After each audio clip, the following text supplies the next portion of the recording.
Hello. हाँ hello. कहाँ बाड़ू जान? घरे बानी।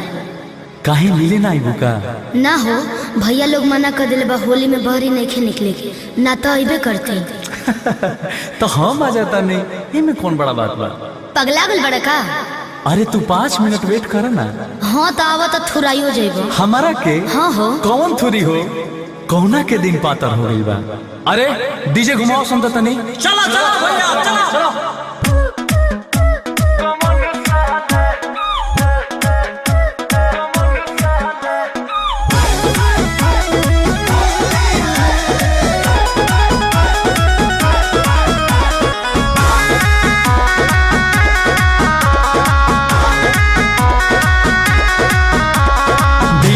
बजावा सकरो सहाला, दिलवा में भरल बा होली के रंग, फगुआ मनाइबे अपना लवर के संग। बोल हाय रे चिल चिल। डीजे बजावा सकरो सहाला, चलो तो चले के मालिक के मोहल्ला, देखो तनी बोलता कमन साला, देखो तनी बोलता कमन साला, अरे देखो तनी बोलता कमन साला।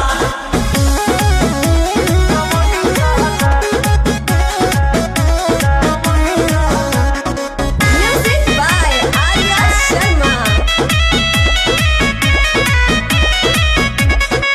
मूड बनावे रंग लगावे, अब तनी तुहरा घरे हो, अबे हिसाब तोहर करे हो, अबे हिसाब तोहर करे हो। हाँ तो चेक मिल जाई। साल के पहरब हो हमरा के माना, काहे तू लगलू करे हो, आज डलाई खड़े करे हो, आज डलाई खड़े करे हो। फुल दसरम वाला सब कहला, जानू हो हमरा ना बा कोनो डर, अब तनी होली में लूटे लहर। बोला हई रे फुल दसरम वाला सब कहला, रंगा बाबा तोहरे पसंद रहला, देखो तनी बोलता कमन साला, देखो तनी बोलता कमन साला, अरे देखो तनी बोलता कमन साला, देखो तनी बोलता कमन साला, कमन साला।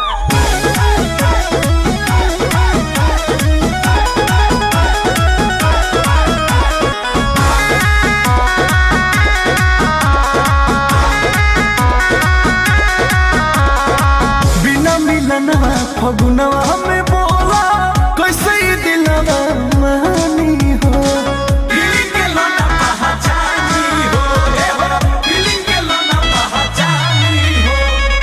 अंकुश गर्दा से होली